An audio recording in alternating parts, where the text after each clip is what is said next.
अवधी भाषा का प्रयोग हुआ है। इस काल के कवियों ने जिस साहित्य का सृजन किया है वह आज भी अमर है। सपनों का स्वर्ग मिलेगा, इसी विपिन में मानस की आशा का कुसुम खिलेगा। सन 1850 से लेकर अब तक का समय आधुनिक काल कहलाता है। इसको हिंदी साहित्य का सर्वश्रेष्ठ युग माना जाता है। इसमें पद्य के साथ साथ गद्य, कहानी, रचनाएं व नाटक का भी उल्लेख हुआ है। इसमें कई सारे कवि शामिल हैं, जैसे महादेवी वर्मा, सुभद्रा कुमारी।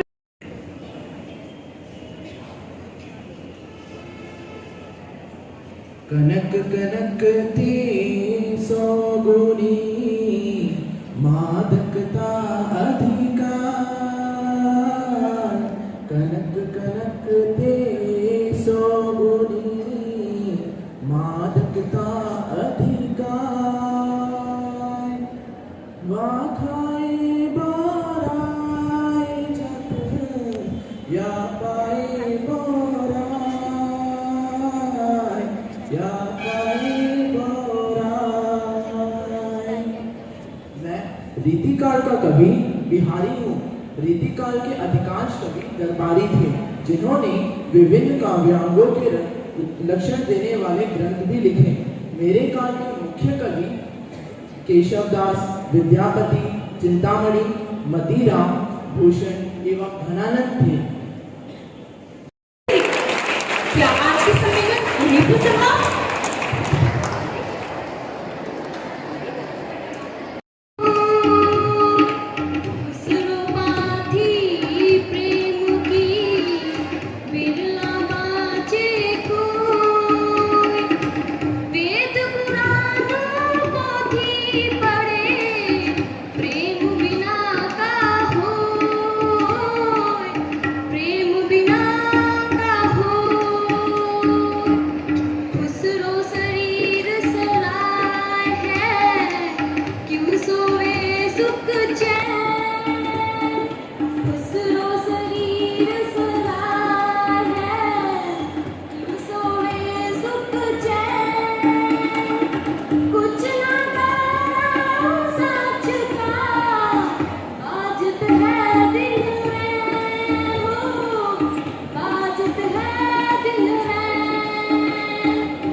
आप सभी के सामने रीतिकाल के महाकवि भूषण जी का पद प्रस्तुत करने जा रहा हूँ।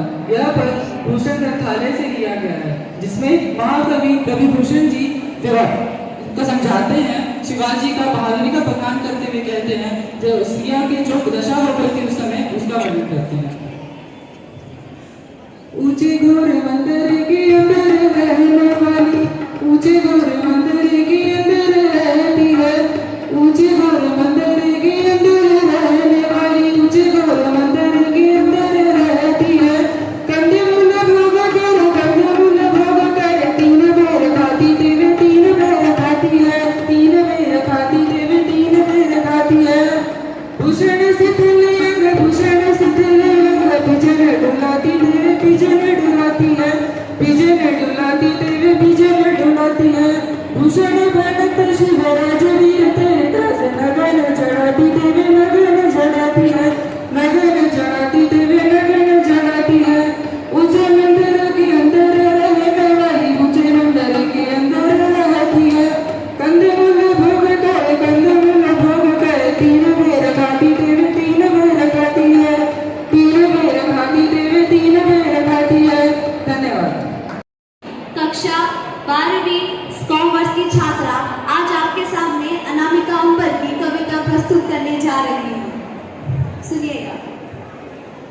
पंक्तियाँ उन शहीदों के चरणों में रखती हूँ, उन सिपाहियों के चरणों में रखती हूँ जो हमारे वतन के लिए खड़े हैं और अपना कार्यभार आगे बढ़ाती हूँ। सुनिएगा। बिखर कर सार की खुशबू चमन को चूम लेती है, जवां हसरत तिरंगे की गगन को चूम लेती है। सिपाही जब निकलता है वतन पर जान देने को, वतन की धूल उड़ उड़ कर गगन को चूम लेती है। वो 8 साल का बेटा जिसके पिता शहीद हो जाते हैं, वो बेटा नहीं चाहता कि उसके पिता भारत तक वापस नहीं आएंगे। वो बेटा पिता के वापस न आने के बारे में अपनी माँ से प्रश्न करता है। माँ मौन शब्द आंगन में बैठी है, दृश्य आपके बीच है, गीत आपके बीच रखती हूँ। सुनिएगा, मेरे इस 3 मिनट के गीत के लिए मैं आप सबका मन चाहती हूँ। मैं अपनी आत्मा इस गीत में लगाती हूँ और आप तक पहुँचती हूँ। चारों तरफ उजाला पर अंधेरी रात थी, चारों तरफ उजाला पर अंधेरी रात थी, जब वो हुआ शहीद उन दिनों की बात थी, जब वो हुआ शहीद उन दिनों की बात थी। आंगन में बैठा बेटा माँ से पूछे बार बार, दीपावली पे क्यों न आए बाबा दूबार, दीपावली पे क्यों न आए बाबा दूबार, दीपावली पे क्यों न आए बाबा दूबार।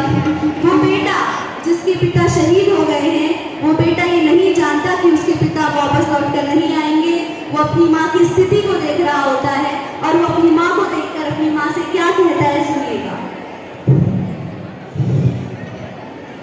माँ क्यों न तूने आज भी बिंदियाँ लगाई है दोनों हाथ थाली न मेहंदी रचाई है, पिछुआ भी नहीं पाँव में बिखरे से बाल है, लगती थी कितनी प्यारी अब भी कैसा हाल है, कुमकुम के बिना सोना सा लगता है श्रृंगार। दीपावली पे क्यों न आए बाबा अब की बार, दीपावली पे क्यों न आए बाबा अब की बार। बेटा थोड़ी देर के लिए बाहर खेलने जाता है, अपने मित्रों की पिताओं द्वारा लाए गए उपहारों को देख अपनी माँ की गोद में पुनः वापस लौट कर आता है और यही प्रश्न वो अपनी माँ से करता है। और माँ बेटा अपनी माँ से क्या कहता है। सुनिएगा। किसी के पापा उसको नए कपड़े लाए हैं, मिठाइयाँ वो साथ में पटाखे लाए हैं, वो भी तो नए शूज पहन खेलने आया, वो भी तो नए कपड़े पहन खेलने आया। पापा पापा कह के सबने मुझको चिढ़ाया, पापा पापा कह के सबने मुझको चिढ़ाया। अब तो बता दो क्यों है सोना आंगन घर द्वार, दीपावली पे क्यों न आए बाबा अब की बार, दीपावली पे क्यों न आए बाबा अब की बार। बेटे को कोई उत्तर नहीं मिलता, वो अपनी माँ से रूठ जाता है, खींच जाता है, अपनी माँ के दोनों हाथ पकड़कर उन्हें झंझोड़ता है और अपनी माँ से क्या कहता है। सुनिएगा। 2 दिन हुए हैं तूने कहानी न सुनाई, हर बार की तरह न तूने खीर बनाई, ऐसा भी क्या हुआ जो बताने से है इनकार, ऐसा भी क्या हुआ जो बताने से है इनकार। आने तो पापा से मैं सारी बात कहूँगा, तुमसे न बोलूँगा न तुम्हारी मैं सुनूँगा, ऐसा भी क्या हुआ जो बताने से है इनकार। दीपावली पे क्यों न आए बाबा अब की बार, दीपावली पे क्यों न आए बाबा अब की बार। कि पूछ ही रहा था बेटा जिस पिता के लिए जुड़ने लगी थी लकड़ियां उसके चिता के लिए, कि पूछ ही रहा था बेटा जिस पिता के लिए जुड़ने लगी थी लकड़ियां उसकी चिता के लिए। पूछते पूछते वो हो गया निराश, जिस वक्त आई आंगन में उसके पिता की लाश। कविता का आखिरी और अंतिम बंद आप तक पहुंचाती हूँ। सुनिएगा। मत हो उदास माँ मुझे जवाब मिल गया, मकसद मिला जीने का ख्वाब मिल गया, पापा का जो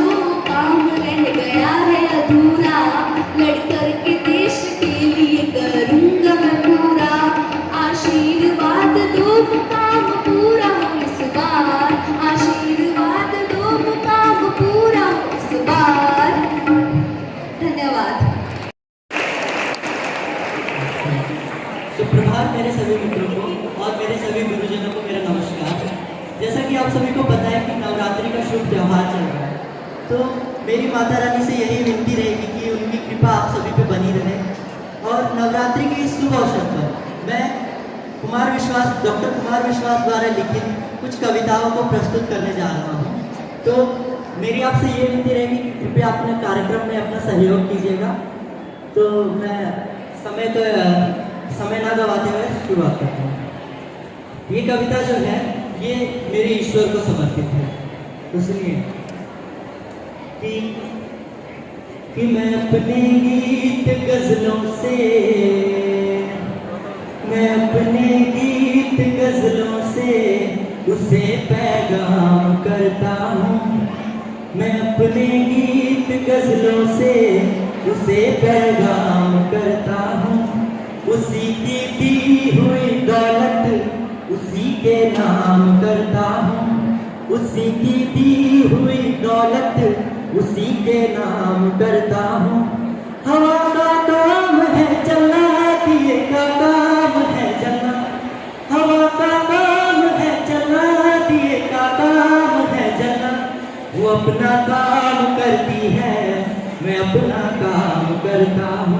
वो अपना काम करती है, मैं अपना काम करता हूँ। वो अपना काम करती है, मैं अपना काम करता हूँ। अब मैं कुमार विश्वास जी की कुछ बहुत ही प्रसिद्ध कविताएं आपके सामने पेश करने जा रहा हूँ। तो आप कृपया आप अपना सहयोग वाहवाही से दिखाइएगा, वाहवाही करते हुए दिखाइएगा। तो सुनिएगा। मैं भाव सूची उन भावों की जो बिके सदा ही बिन तोले। वाह कीजिए। मैं भाव सूची उन भावों की जो बिके सदा ही बिन तोले। तन्हाई हूँ हर उस खत की जो पढ़ा गया हूँ बिन खोले। जो कभी नहीं बरसा खुलकर हर उस बादल का पानी हूँ। लब कुश की पीर बिना गाई सीतों की राम कहानी हूँ। लब कुश की पीर बिना गाई सीता की राम कहानी।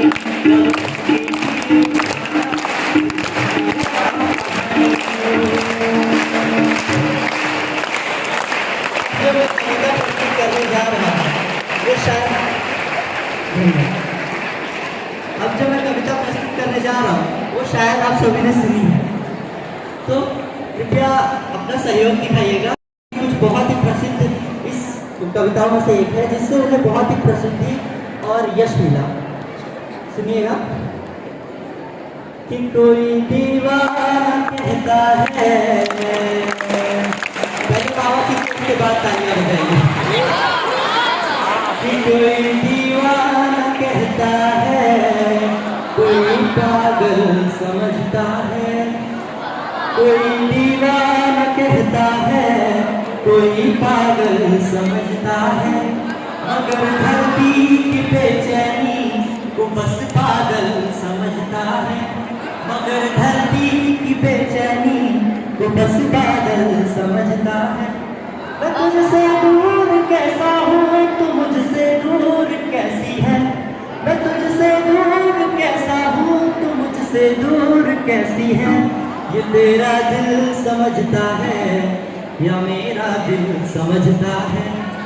कोई दीवाना कहता है,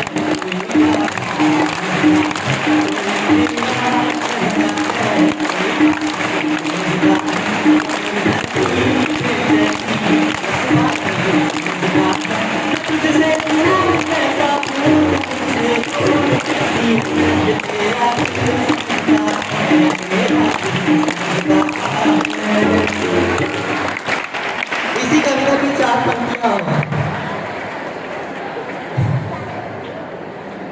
कि मोहब्बत एक एहसासों की कावन सी कहानी है। मोहब्बत एक एहसासों की पावन सी कहानी है। कभी कबीरा दीवाना था, कभी मीरा दीवानी है। कभी कबीरा दीवाना था, कभी मीरा दीवानी है। यहाँ सब लोग कहते हैं मेरी आंखों में आंसू है। यहाँ सब लोग कहते हैं मेरी आंखों में आंसू है। जो तू समझे तो मोती है, जो ना समझे तो पानी है। जो तू समझे तो मोती है, ना समझे तो पानी। जो तू समझे तो मोती है, जो ना समझे तो पानी। वो मेरे पास चलता है, मेरे पास चलता है। अब अगली पंक्तियां जो मैं सुनाने जा रहा हूँ, ये भारत माँ के उन सभी नौजवान, उन सभी सैनिकों के लिए है जो इस वक्त सरहद पे है। बीएस तो बस एक सदा ही सुने सदा बर्फीली मस्त हवाओं में। बस एक सदा ही सुने सदा बर्फीली मस्त हवाओं में। बस एक दुआ ही उठे सदा तपती जलती सहराओं में। बस एक दुआ ही उठे सदा तपती जलती सहराओं में। जीते जी उसका मान रखो, मरकर मर्यादा याद रहे। जीते जी उसका मान रखे, मरकर मर्यादा याद रहे। इसकी सज धज आबाद रहे, इसकी सज धज आबाद रहे वतन की। तो कृपया आप अपने तिरंगे को अपने आंखों के सामने रखिएगा। वो धरा न हो, गुजरात न हो, आबाद पतंगा हो। वो तो हर गंगा हो,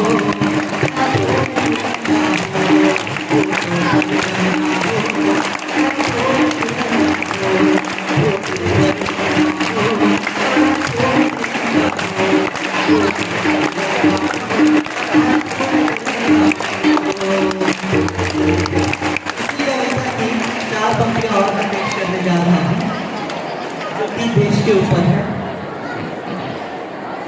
ज्ञान सुने न सुने, गीता का ज्ञान सुने न सुने।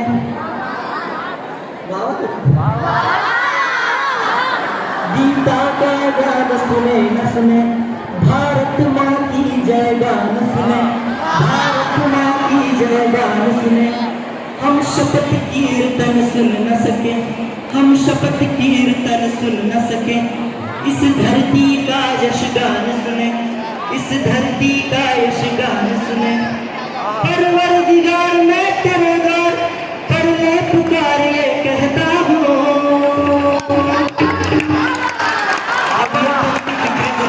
मसीहा के नाम है जिसे हम अब्दुल कलाम के नाम से जानते हैं। पर मैं पुकार ये कहता हूँ, चाहे अजान ना सुनेगा, पर जय जय हिंदुस्तान सुने, पर जय जय हिंदुस्तान सुने। अब सब मेरे साथ गाइएगा। जन मन में, जन मन में, जन मन में, जन